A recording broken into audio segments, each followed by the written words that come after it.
there's never a right time to do this. You just got to feel it and jump. My wife was pregnant with our third child when I started my last company in like 2012 or 11. So, and I was similar to you, but really what it comes down to is there is never a right time to become an entrepreneur. It's never going to line up perfectly. It's never, the seas aren't going to part. The sun's never going to be shining all the way. Like, it's just not going to happen.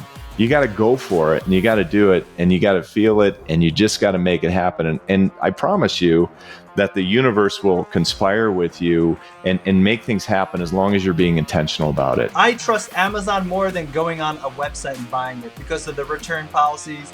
I know I can get it next day.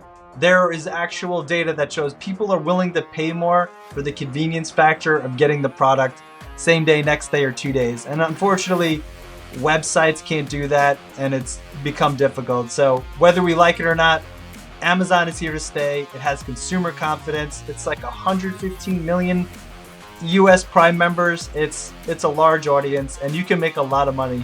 You can make a lot of money on Amazon if you do it the right way. Unfinished Business Podcast Show with your host, David Sliman. Welcome to Unfinished Business, everybody. It's a sunny day here in Park City. As you can see, I have the blinds down, the lights blaring, the sun's coming in, and we have a great show ahead today. Today's guest is a super force in the world of e-commerce, okay? This is not just another marketing guy leading a marketing agency, giving you good ideas, but Will Haire is the CEO and founder and co-founder of BellaVix, a powerhouse agency that helps retailers dominate on Amazon and Walmart. Now listen to this. With over 500 million in the marketplace sales, this guy doesn't just create the game, he rewrites the rules. He's a LinkedIn top voice, marketing tactician, and a go-to guy if you want to talk about seriously scaling and being smart about Amazon, Walmart, expanding your brand. This is going to be the conversation for you. He has a great podcast called Selling on Giants. And whether you're an entrepreneur, a marketer, or just maybe obsessed with Amazon, this conversation is going to be the playbook. So without further ado, Will, welcome to the show. Super excited to have you here. David, thanks so much for having me. And man, I think we can wrap up the interview. I'm going to steal that recording and use it for all my intros. And it's the other thing. This guy has no energy, okay? So don't worry about it. It's going to be a boring show. No, listen, we're going to kick ass on this show. It's going to be a great show for everybody. Even you and I just jumping on a minute ago, it was like, we're ready. We're pumped. Yeah. We're pumped to get this going. But let's just back up here. Listen, before BellaVix, who was Will Haire? Like, what led you to this e-commerce jungle? Yeah, it's quite the journey, and it's insane. If you would have met me in the early 2000s, I was an electrician. I got out of the service as a licensed electrician, and I was working in power plants. So I did that as, somebody who operated the power plants and maintained them. And I was going to school full time. I happened to go to a great school because of my background. I know your son's in the Navy too, which is great. Yeah. The GI Bill was the GI Bill is a wonderful program for veterans. So I was able to get into really a school I probably would have never got into otherwise. And it was paid for by the state through the Yellow Ribbon program. So I majored in entrepreneurship. And then right when I graduated, I left a very comfortable 6-figure job to go make minimum wage at a marketing agency doing advertising and SEO. And that led me to here today. Eventually we started bringing on e-commerce brands. I bounced around to other agencies to kind of learn the lay of the land and like how agencies are set up and how they deliver value. And I also had the ability to work with just a variety of customers and clients and challenges in all these different categories. And then in 2018, like every other entrepreneur, I was like, I could do this better myself. Famous last words as I jumped in and been running BellaVix since. And it's crazy, the journey. To your point, $500 million in sales. We're in the Amazon Service Provider Network. I was just at a the Prosper event. I was speaking there, and we were able to do an Amazon fulfillment center tour for a handful of brands that came with us to the show. So it's just crazy, the journey. Like, you never know where life's going to take you. So I'm Yeah. blessed and very lucky. When you were in the sales side of things, did you just start morphing towards the e-commerce side, or were you doing a bunch of other things, or was that kind of your lane from the beginning? Doing a bunch of other things. And honestly, and David, maybe you had a similar experience. I feel like you don't know what you really like until you get deep in. So I forgot the name of the person, but he has like this marketing thing and the T, and he's like, pick 2 things and go deep on it. So I was doing social media, SEO, Google, and all this other stuff. And then I happened to like advertising because it's cooking with gas, and SEO and advertising always kind of work together. So I started getting deep into that. And then more product-oriented brands started coming through these agencies. And then I got the reputation as the Amazon guy because we launched some brands on Amazon. And then on the side, my wife and I, we would do retail arbitrage. So I would go find stuff on clearance. I'd go do estate sales. I would do just whatever. And I would get products and I'd list them. And in turn, I learned about SEO and I learned about advertising. And, we had a lot of fun. But then we hit a point. And honestly, like, I started BellaVix thinking we were going to run. That's why it's BellaVix. I thought I was going to run a jewelry company, but I needed money to fund it. So I was like, you know what? I'll just consult under BellaVix for a while. And then once I have enough funds, I'll start that jewelry company. What are we? 6 years later, 7 years later? Oh my God! And we sell other people's jewelry if it's any consolation. That's great. What was that spark, man? Was there like that moment? Because there's always that moment with entrepreneurs, founders, co-founders, whatever it might be. But what was that moment or that spark that made you say, you know what, I need to build this agency and this is the lane we're going down? I hopefully I don't sound too cynical, so I'll be really honest with you, David. When I was in the Navy, I got passed up for a lot of promotions and medals that I thought I deserved, and I didn't. And then I got out and I partnered with somebody I went to college with, and we had an equity agreement, but it was kind of a handshake situation. And then he backed out and left me holding the bag as I thought we were partners. And then it happened a second time. So the third time it happened, I'm working for another agency, and I got passed up for a director role, which I thought I deserved because I'm obviously have a bit of an ego. And I was like, you know what? I'm tired of relying on other people to reward me for my hard work and effort. And that's the great thing about entrepreneurship is like what you get in is what you get out. So I left that and I was like, I'm just going to do this on my own. And, I had 2 little kids at home. My wife just gave birth to my second son. He was 3 months old, and I left, a comfortable advertising position where I was making good money.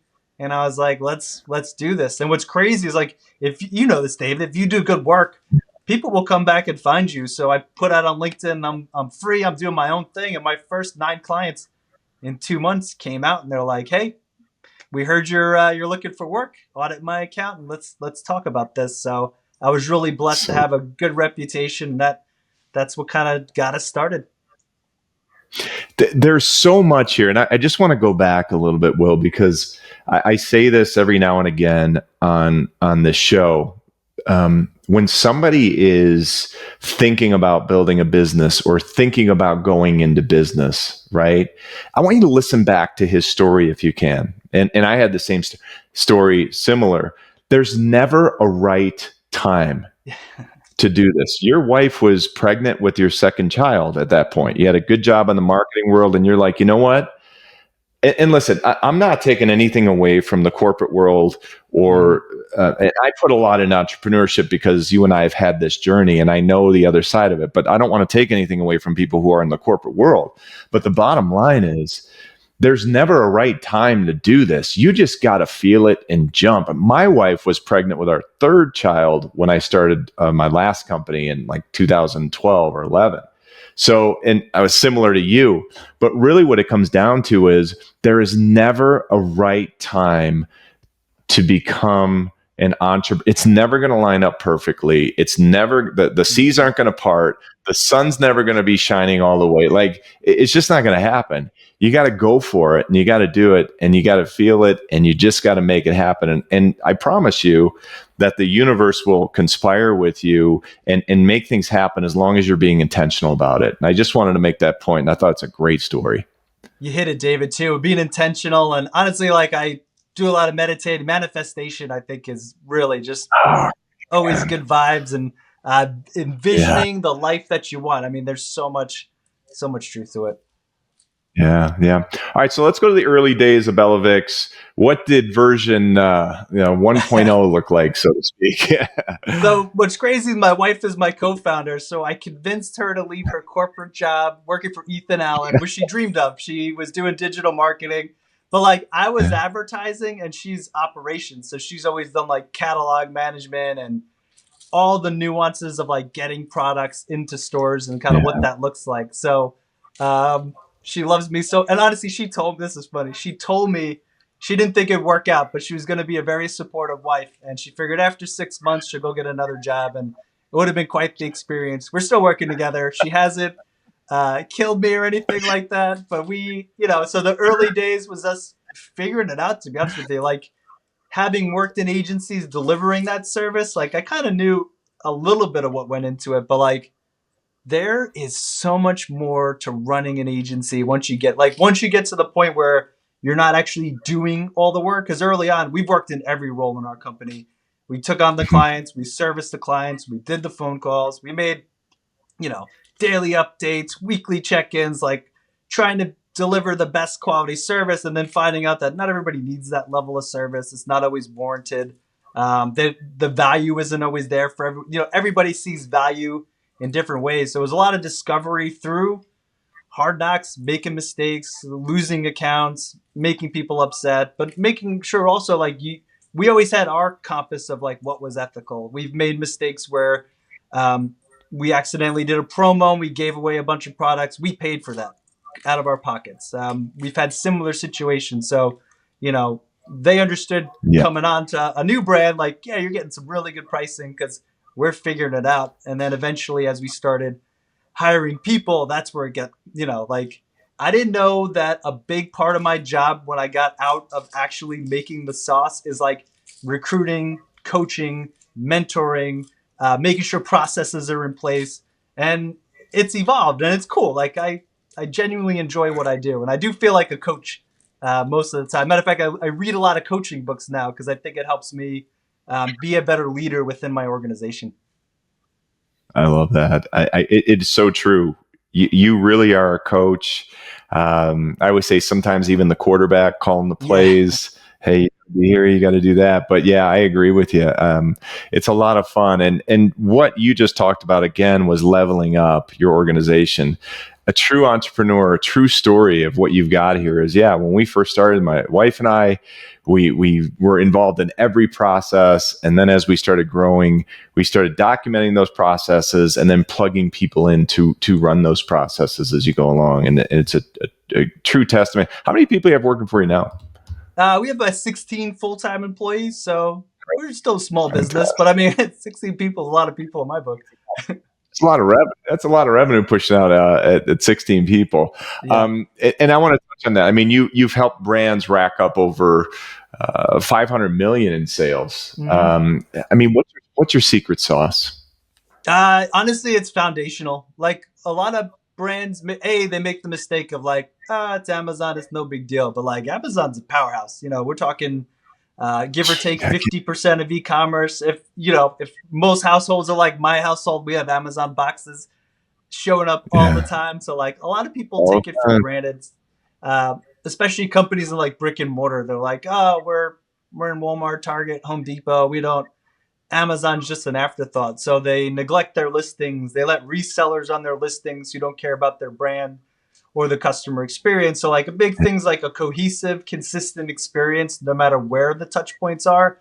And then good marketing and advertising. Does your search engine optimization, is it coupled with a good advertising strategy? Are you split testing aspects of the listing in order to improve conversion rates? And a lot of it, just play with ratios. It's like I know that if I change a main image, I'm measuring the impact on conversion rates. And then I know, hey, I just increased our conversion rate by 3%. So now if I push more traffic to it, I know my sales are going to go up as a result. So a lot of it's just figuring out, where do we tweak to get, because at the end of the day too, we're performance marketing. Nobody, Yeah. they could say we have these challenges and problems. At the end of the day, you're working with a market agency because you want to make more money. And if we're not making you more money, we're going to be out of a job. Yeah. That's the way it is, man.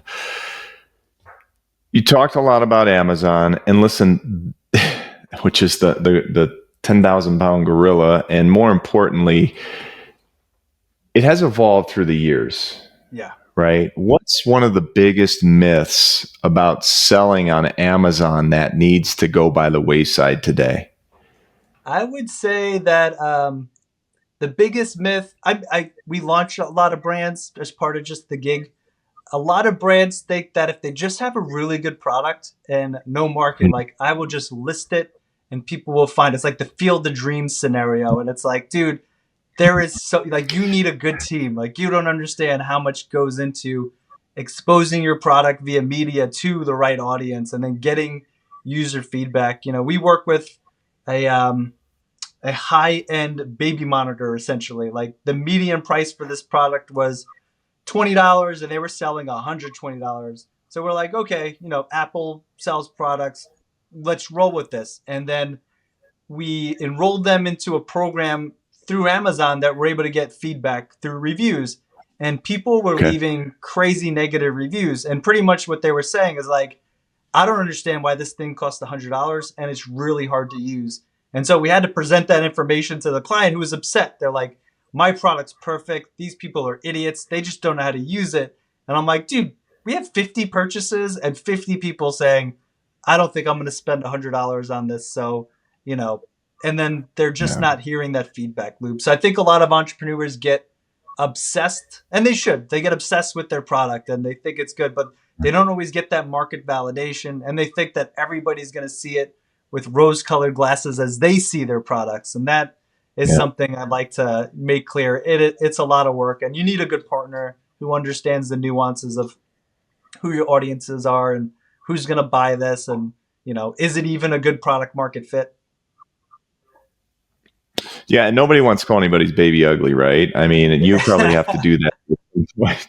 And not even so much that, but more importantly, you're talking about, listen, it's one thing. There probably are a lot of great products out there that never made it just because they didn't execute on the right strategy to put it out in a way that drove awareness and feedback or adjustments like you talked about. I mean, was there a brand or anything? And I'm just curious, this was popping into my head when you were talking. Was there a brand that you represented where you thought, man, I don't know. Like, I mean, I know I can execute, right? Like, I know I can do everything and anything I can, but maybe the product wasn't as great, or vice versa. Maybe the product was great. You put everything out there and it just didn't hit. Either way, one of those two stories. I'll tell you one word actually hit, and I eat my words every time for this. There was a manufacturer, I think they were in Ohio. I don't remember anymore. We worked with them a long time ago. They sold color changing cups, straws, bowls for like party supplies. Super cheap. Okay. They were a plastic manufacturer. And I get this brand and I'm like, all right, I'm thinking the whole time, like, there's no way there's a market for this. Chinese sellers are going to eat these people alive.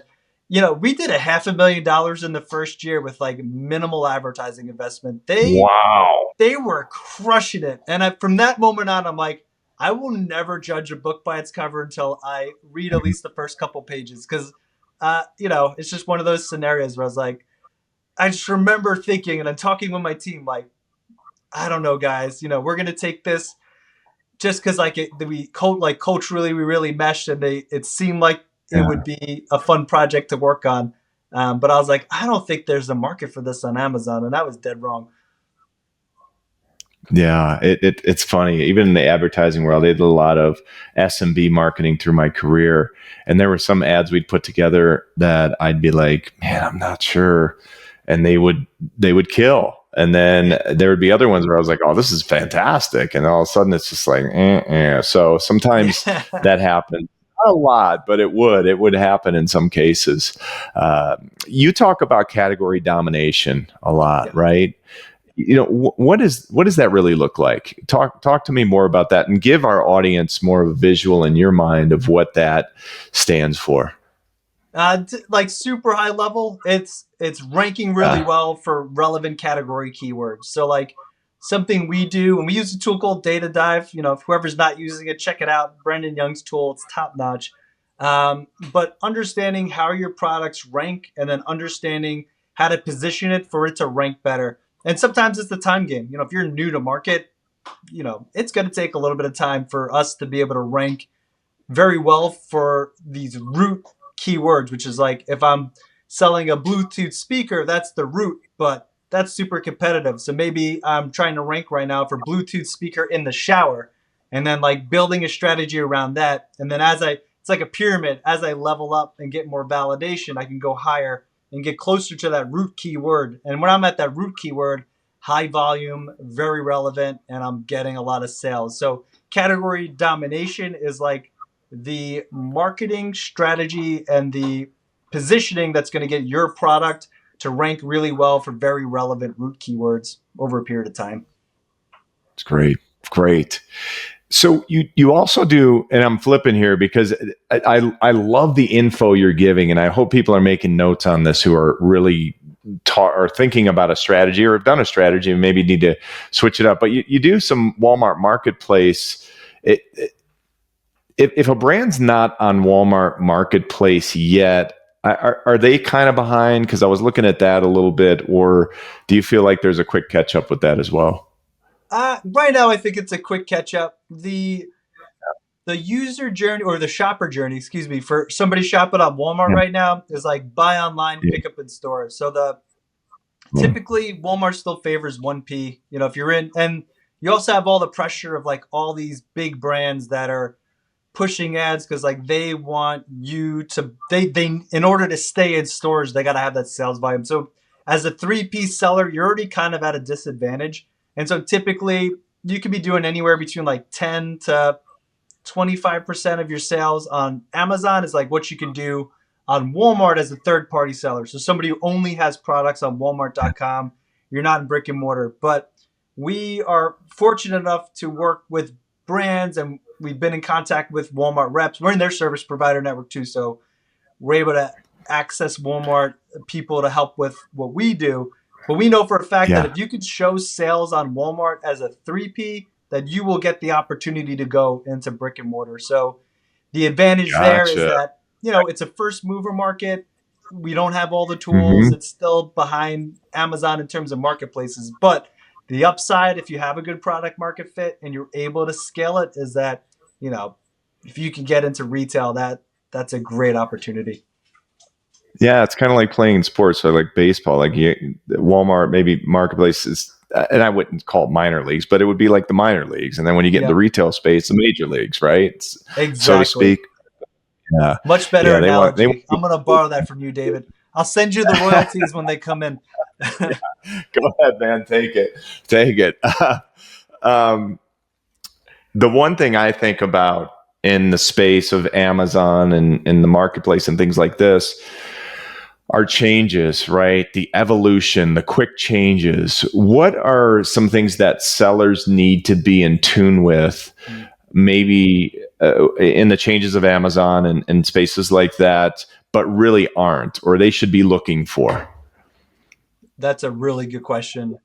Right now, it changes so much. So like Rufus AI is huge. I mean, there's all types of articles on how to rank for it, and it's a real thing. Like you can even advertise on this thing, but Amazon's not sharing the data.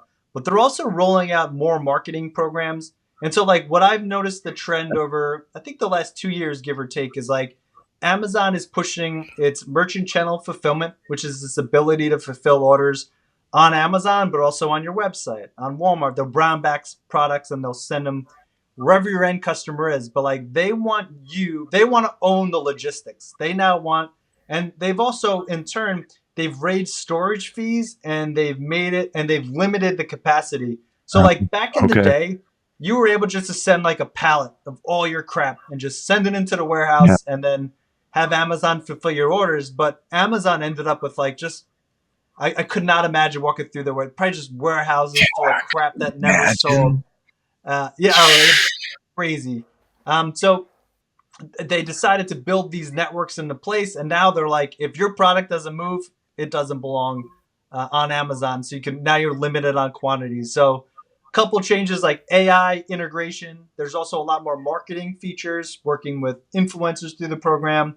There's the logistics portion of it, and then they're also giving us more data in terms of through Amazon Marketing Cloud. Is like now I know Okay. the path to purchase. So like before, we would get streaming TV, or we do programmatic advertising, which is our ability to use Amazon data to essentially follow people with ads on and off the platform to gently remind them that, hey, you looked at this product, come make a purchase. But the gap was it's a CPM system, and the ROAS isn't always there because it's a last click attribution. So you saw my streaming TV ad, you saw my DSP ad, but you jumped onto Amazon and you clicked on the top pay-per-click ad. So like that gets attributed, and then there's no sales. So they've opened the Amazon Marketing Cloud, and now I see the path to sale. I know that, a typical purchase, they're exposed to a TV ad, they're seeing a display ad, and then they're engaging our product 2 or 3 times before they make a purchase. And so like that, Yeah. those data points as a marketer allows me to justify spending in other areas, but also showing the brand the value of these other marketing and advertising tactics and how it's tied to growing total sales and helping you scale your business on the Amazon marketplace. Yeah. Top of the funnel down, man. That's how it works out. And, but the key is that you hit on a few things here, right? And that is you've got to track it. You've got to have something that's going to be able to manage your trackability, because that's how you make the adjustments. Mhm. And man, you just fired out. Like, for those of you who are not, I was following, he was throwing some acronyms out there, and I followed half of them, and I heard a few more, but that's all right. We're going to ask people to reach out to you for other things, but I told you this guy knows this stuff, and LinkedIn named you a top voice on this. Yes. Yeah, they did. How has that? I mean, you just did a speaking event. Obviously, you toured at Amazon. I mean, you obviously know what you're doing in this space, and that's another reason. One of the many reasons why I've had you on the show. But how's that changed the game for you and the brand? And you're making an impact with people across all platforms here, but LinkedIn's been a good one for you. Yeah, LinkedIn is my go-to, and honestly, indirectly, I'm sure it spills over to business. I mean, at the end of the day, sales and marketing is my full-time job now, but I get to help a lot of people, which I enjoy the most. So like I put out content. I have people reach out that we might not even have a call with, but I'm able to send over a piece of content to help them solve challenging problems. So it's really just help me stay sharp in what's going on in the world of Amazon marketing and advertising, but it's also given me the ability to just stay sharp. Some of these questions posed through the top voices that I've been able to participate in has made sure like we're reflecting on this. And to be honest with you, Will is part of the team. Like, I look really great, but the people we hired are way smarter than I am. So like, I am really blessed that I could go back to my team and be like, hey, what are your thoughts on this marketing strategy? Or like, what do you think about Rufus AI and its impact? And we're all dialed in. We're in it every day. So we get to have some really genuine conversations, and, it adds value to the people around us. Great. Yeah. It's amazing when I hear you talk, and the confidence, again, not just in what you do, but I can't stress this enough. It's the people that you surround yourself with. We don't need to be the smartest people in the room. We need to have people who are smarter than us to help execute. And I just wanted to make that point, because you brought that up to the forefront here. And it's important. It's important to surround yourself with great people. And what's that? I said it's that proverb, sorry, right? If you're the smartest person in the room, you're in the wrong room. You're in the wrong room, baby. I'm with you. I'm with you on that. Talk to me about email marketing. you've got a great approach to this. You talk about these discount ladders, right? Okay. Oh my goodness, And you went way yeah, back. dude, I went to a lot of your stuff. I do my research on these on my podcast, especially someone who's really in the space. Now, I'm telling you right now, I've done consulting work for e-commerce for companies in the e-commerce space because I do know a little bit about it. But this one kind of caught my eye a little bit.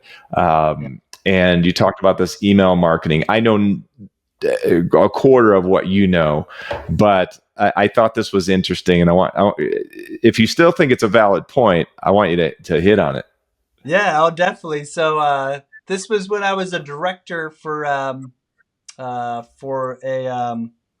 it was a weird one-way limo. I think they renamed themselves since, but essentially, there it was a really clever idea.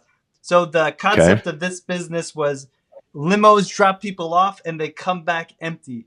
And so in order to maximize the efficiency, they got these affiliates, all these limo companies in these major airports that said, okay, we'll give a 50% discount if you could fill the ride on the way home so that they're 100% optimized. And so one of the things that we did in order to entice not only the affiliate side but also the customer side was build these marketing funnels, and we had discount ladders. This was years ago, so I can't remember the exact details on how it all came together, but I learned a lot about email marketing through that process. And as in turn, I've taken email marketing to what we do at BellaVix. So like we have a newsletter that goes out. We don't do discount Yeah. ladders anymore, but we do put out information that's relevant to sellers. We're mainly focused around news and how you would not believe me, but every week Amazon puts out something that is a change or a notification or something going on the back end. So what we have found when we tested a lot of our content through LinkedIn and through emails is like the most engaged content are updates to the back end and then its impact on sellers and within that community. So we started putting together newsletters and email blasts that just, we're not even selling anything. It's like, here are a bunch of changes. Here it impacts you. Check out a podcast episode if you're listening, and thanks for being a subscriber. And but I took a lot because now we have funnels. So I know like somebody engages this way, they go here. If they don't engage, we put them here. And then there's lots of drips set up. And that's the marketing. We also have the sales funnel and all that other stuff. So you get to know a lot as you run your own business, but it's crazy how Mm-hmm. like my experience in this world, which is so much different from what I do now, has informed and helped me, do what I do today. And now I have a marketing manager who, thank God, is way smarter than I have, and she manages all that stuff. Thank goodness. I just come up with the content and I give it to her to syndicate and work her Yeah. magic. That's great. Yeah, let's talk about your podcast show because I'd like to touch on that and give that a plug here. Not more importantly, not just a plug, but just where people can listen to this. But it's called Selling on Giants. And obviously, you being an expert in the space, it was probably a natural transition for you to create the show. But give everybody an idea about the show. Yeah, thanks. So I love selling on Giants. To be honest with you, like probably similar to you, David, I just get to pick people to have great conversations with. And it's like, I've talked with other agencies that are direct competitors. I've worked with like affiliates. I've talked to brands, and it's Yeah. like, it's just a really fun way to be like, hey, what are you doing? How does that work? Like, what's on your mind? Like, it's a lot of fun. So, Selling on Giants focuses on e-commerce in general. So we focus on Amazon, Walmart, Target, and Shopify. And I have guests that, everything from fulfillment, logistics, advertising, TikTok, Google, like anything you could think of from an e-commerce perspective on like how you sell products, how these solution providers work with brands, and kind of like what's their secret sauce. And what's nice is like everybody who comes on, I'm like, it's not a sales pitch. Like a listener needs to leave my episode and be able to implement something from this show, whether or not they buy your software. I do give them a section to pitch their services. And what I like to do, which is fun, I like to get them to tell me their onboarding process. So like typically if they're a service provider, if they're a brand, it's obviously different, but I'll be like, what's the first 90 days look like if we decide to work together? And you really get a good idea of like how they value their customers, like how well thought out that first 90, because your first impressions are everything. And David, you know this, having Sure. run multiple agencies. I mean, that your that onboarding period is so important. Like over communicating, being organized, and delivering that value will set the tempo for the rest of your relationship with the brand. So I get a lot of like hacks and tips, and it's just a fun show. And if you're in the e-commerce world, hopefully you take as much value as I do getting to host the show. That's great, man. So check them out on that. Check it out. It's called Selling on Giants. It's a good show to check out. So, all right, you got 60 seconds here. All right.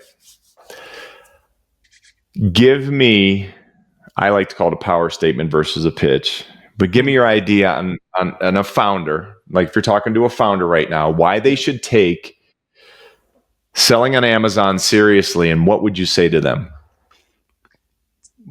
Good question. 60 seconds. I would say so easy. Just stats. 50% of e-commerce happens on Amazon. Amazon can make or break you. If you let other people control your brand on Amazon and you get a bunch of negative reviews, you're never going to be able to sell those products. And there's such like, I shop on Amazon I trust Amazon more than going on a website and buying it because of the return policies. I know I can get it next day. There is actual data that shows people are willing to pay more for the convenience factor of getting the product same day, next day, or 2 days. And unfortunately, websites can't do that, and it's become difficult. So whether we like it or not, Amazon is here to stay. It has consumer confidence. It's like 115 million US Prime members. It's a large audience, and you can make a lot of money. You can make a lot of money on Amazon if you do it the right way. Yeah, I always joke in that way. If your order is shipped, that's my comment to her. Your order is Well, tell your wife, thank you for supporting my people. What do? All right, Will, listen, we're going to wrap this up. This has been a fantastic interview. I've enjoyed connecting with you and taking this time. But before we go here, what's next for you? What's on the horizon, and how can people find you? Yeah, we're excited. We're actually investigating some mergers and acquisitions. So if you run a social media agency or something complementary, but in the e-commerce space, I'd be interested in a conversation. We're looking to expand our services a bit. Yeah. And then outside of that, you can find me on LinkedIn, Will Haire, like on your head with an E. I talk about Amazon and marketplaces. And come check out our website out, BellaVix, VIX.com. And David, thank you so much for having me. This was a lot of fun, and I appreciate you allowing me on your show to talk to your community. It's been a great show. All right, everybody. Wealth, health, success to all of you out there. And as always, go get a win today. And maybe it's on Amazon, man. Who knows at this point? But I appreciate all the support. I appreciate having you here, Will. This show is really made up of great guests, such as yourself, and that's why we're getting the traction we are. So share this show, like this show, push it out to somebody, and we will see you next time. Appreciate it. Unfinished Business Podcast Show with your host, David Sliman.